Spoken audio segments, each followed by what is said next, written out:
to different AAU programs, AAU coaches, and for sure in Chicago, the name resonates, everywhere. If it's not the kid, because Fred's playing career, obviously those kids probably wasn't born, or just too young to remember. So, but the parents and the coaches definitely remember him, and they also, the parents and coaches, they also look at, what he's done at Iowa State, the style of play, and how mild-mannered he is. Again, there's different ways to skin a cat, and he's so laid back. People want to play for him. He's what you call a player's coach. So it's been good so far, and again, I think this place is going to take off. How much with the guys that are still here? What was that? Because obviously you're the guy that's been on both. Have you had a chance to talk with those guys, or what have you seen from that approach of the guys that are still here, making the switch? It's just a fresh start for everyone involved with the program, and that's from the strength coach to athletic trainer, to the janitors, everybody's role is going to change now. You have to adapt to, who the boss is, and Coach Hoiberg lets everyone, pretty much kind of set their own stage. And the players, they've taken advantage of this new start in terms of workouts. They've been working hard. The guys that's injury-free and available from class since finals week is coming up. But these guys, they're really enjoying it. It's a different approach now, and I'm glad that these guys are open to the change. One thing I am going to add is you guys will see as you make your way around the tables. We probably have around the country. We're going to have probably the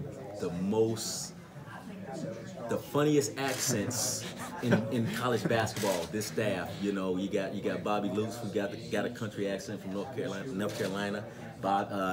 You have Doc, who most of you guys already know. He's got that southern slang, southern swang, whatever you want to call it.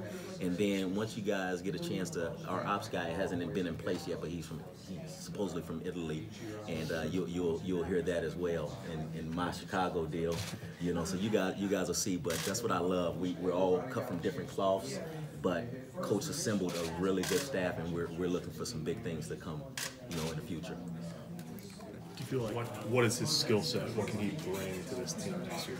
Big time news. Big time news. Gervais is probably one of the best junior college players in the country, and I began to get a little nervous, because schools, when there's a coaching change, they start reaching out to junior college coaches and trying to put their bid in for the kid once a change is made and the kid gets his release. Fortunately, Gervais never asked for that release, and he gave Fred a great chance, to retain him and keep him locked in. And it just took a couple meetings, and Gervais stayed on board, and huge coup for us, because that kid can really play. I mean, you'll see he has an NBA-ready body, can really shoot the ball, he can handle the ball, and he's a great kid. He'll be a great teammate. So, I think for our program to continue to have the success that it's had, I think he's a huge part of it. There's going to be a lot of new faces around here already on the roster, and maybe even more. But you watched Deshaun play for a whole year. You know Gervais' game. How do they fit together? And do they? I mean, obviously they play together. But what do you think of them, sort of a starting point in your backcourt? Oh, you know what? One of the best, the most dynamic backcourts in the country. They have a shot of being, just based upon, if you watch Coach Hoiberg's Iowa State teams play, again, with those two guys, Monte Morris and DeAndre Kane, I actually went back and watched some of those clips and things like that, and it's extremely exciting to see the possibility of what those two guys can do under that same system. Deshaun was pretty vocal about, he sort of said a few days ago that he was on board and he was ready for this. How have you seen him grow, and how would you describe his game for people that obviously haven't seen a whole lot of him yet? Oh, absolutely. So when it comes to Burke is a kid that if you love on him, that kid will do anything for you. And immediately Coach Hoiberg wanted to see what each guy brought to the table.